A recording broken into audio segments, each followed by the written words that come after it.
Well, here's what's going on. You're really going to like this. All of you are. So, as you're sifting through the details of life, you're launching these incremental rockets of desire. And it's not likely, maybe even possible,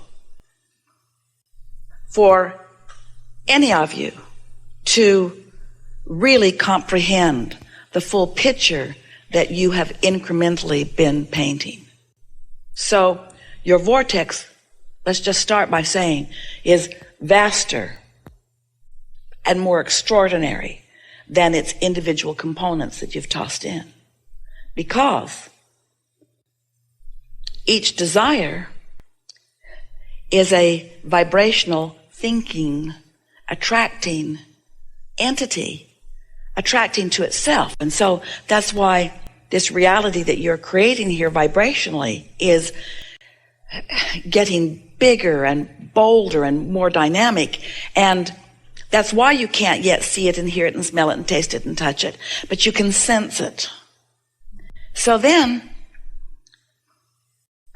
as you begin to articulate the things that you believe you are wanting, you're articulating as best you can through the resistance that you hold, because almost everyone has enough resistance within them that they can't really understand what's going on in here.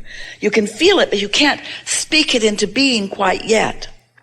Now, this is the best part of this conversation. So, do you get it? Do you understand that your inner being is standing over here in this vortex, being all that you've asked for? Being so much more than you've been able yet to allow yourself to be? Being it so powerfully, law of attraction, summoning and calling you to your own beingness. But you can only hear as much as the resistance in your experience allows you to hear. So when we talk about your inner being calling you, your inner being is calling you along your path of least resistance. And your inner being knows what things you can hear and what things you're not ready to hear. You follow that? So when we talk about being in the receptive mode where you hear or you get an impulse, that's just the impulse that you're most ready to hear at any given time, given the resistance that you hold. And so it would be accurate to say that you rarely really hear what your inner being is calling you to, but your inner being is completely content just to call you over there so it can call you over there, so it can call you over there, so it can call you over there, so it can call you over there, so it can finally call you over there. You see? And along the way, every impulse, every feeling is as much as you can get, and it's as much as you are able to decipher, given the resistance that you hold. And every time it's enough. Every time it's just right. One thing leads to another, leads to another. It's not so different from Esther losing her beautiful gold pen. And they had moved to another state and she couldn't find it, and she really wanted it. It was expensive, it was meaningful, and it was her favorite thing to write letters with. It was a beautiful fountain pen, so well balanced in her hand, and she couldn't find it.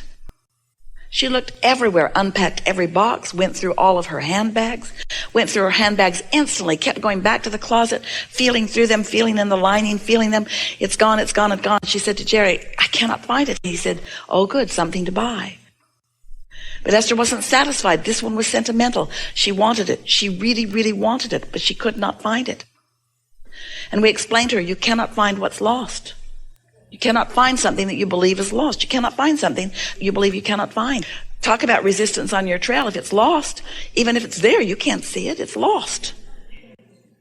We're not kidding you. Your perception. You are translating thoughts to things, and your perception is everything, you see. So then she finally gave up on it. Just accepted that it was gone. Didn't want to, but did. And then about a month later, she was looking for a little perfume sprayer. Hadn't seen it either. So she reached in a purse that she thought it was last in and came out with that pen. She wasn't looking for the pen that was lost anymore. So then she could find it. And so that's kind of what goes on. In other words, your inner being will guide you. So Esther's inner being guided her to look for the perfume that she believed was in the place where the pen was. You see what we're getting at? Because her inner being knew where the pen was. Esther had felt around in that bag, dumped it upside down. It is uncanny how clever the universe is to give you what you believe. So that's an excellent demonstration of what we're talking about. Your inner being is always guiding you to the path of least resistance. And it's your path, and it's your resistance. And we really want you to hear us when we say your inner being holds no judgment about the resistance that is on your path. Just understands it and guides you over and under and around and through it. What difference does it make? Aren't interesting journeys interesting? So the key is to just be as happy as you can be, as often as you can be happy, and therefore in the state of as least resistance as possible, and then follow your impulses. That takes a little practice to trust yourself to do that, doesn't it? Do you understand that when you stand in any moment in time, that the non-physical part of you that we are calling your inner being is focused upon exactly what you're focused upon at exactly that same time, and has a very strong perspective, or you might even say opinion, about what you're focused upon. So here's the rule of thumb that we would apply if we were standing in your physical shoes, and that is, when we're feeling good, we would talk in greater detail about whatever it is we're feeling good about. And anytime we're not feeling good, we would stop the talk. Go general. When you don't feel good, don't be specific, because that speeds things up. And you don't want to speed yourself up in the opposition to what you want. So just talk more if it feels good and talk less if it doesn't. That really is the simple and very powerful tool. If when you focus on it, it feels really good to you, that means you're so in sync with your inner being that your thriving is heightened. But if you feel negative emotion, that means the very thoughts you're thinking are in absolute opposition to what your inner being knows. So when you're being hard on yourself, or when you're regretting something, or when you're remembering some put down that someone applied to you, or some put down that you applied to someone else, it's really vivid. In fact, we want to put it to you in such a strong way. If your inner being didn't have such love and respect and understanding of your value, you could never feel the negative emotion that you feel. Because the negative emotion that you feel is relational to the way your inner being feels. So doesn't that make sense? When you're mad at yourself or down on yourself, that's proof of how your inner being feels. The more you hate something, the more proof there is of the love that is there that you're denying in that moment. Once you get that in your consciousness, then that sense of worthiness and that sense of right place, right time comes forward.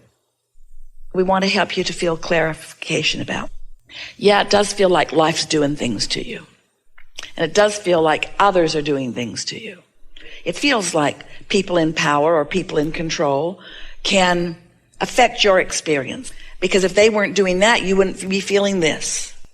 But there is no assertion in this attraction-based universe.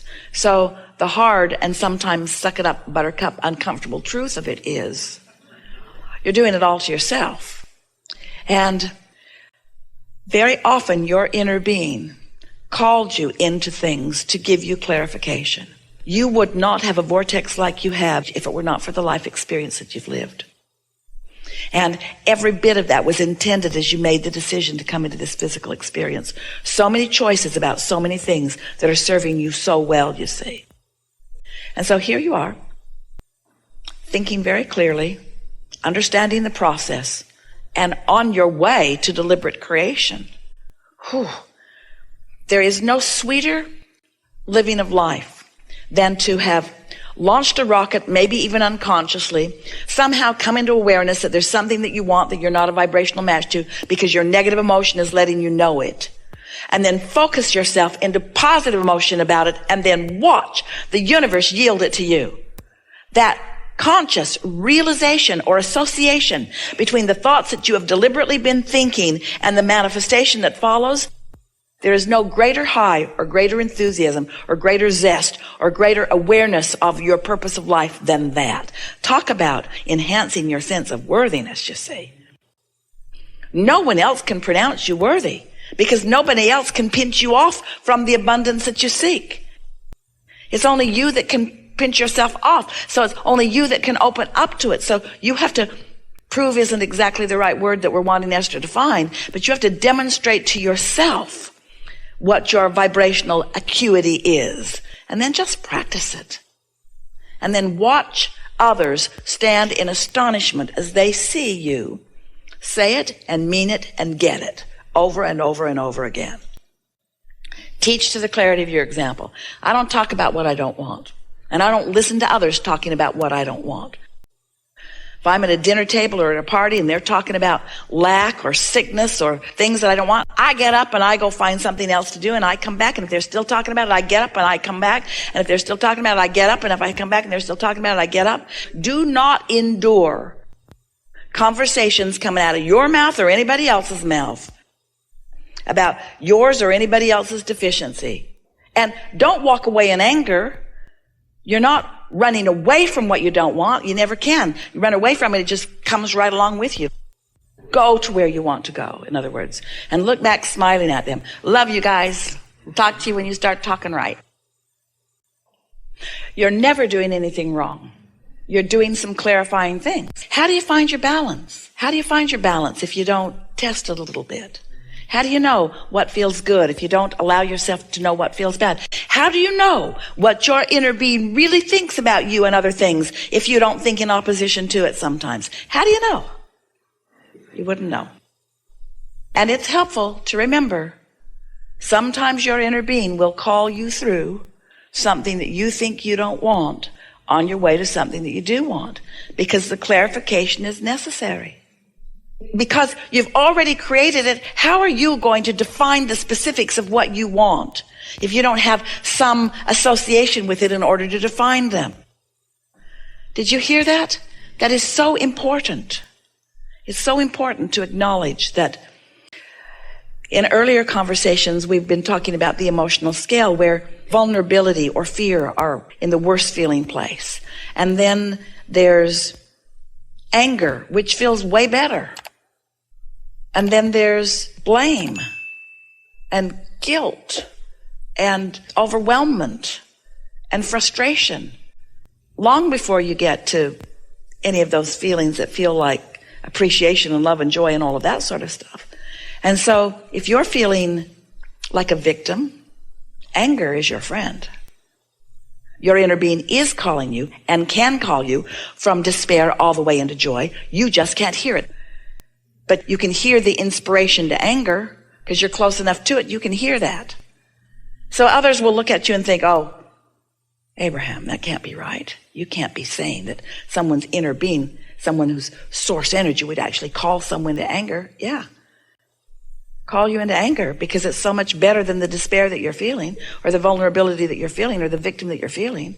And so that anger is a step in the right direction. And yes, indeed, your inner being is calling you not to stay there, because your inner being is going to keep calling you from anger, revenge, all of that, right through it into hope and so on.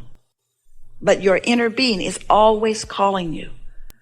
Talk about a friend, talk about support, talk about someone who knows, talk about never-ending love, talk about understanding who you are, you see.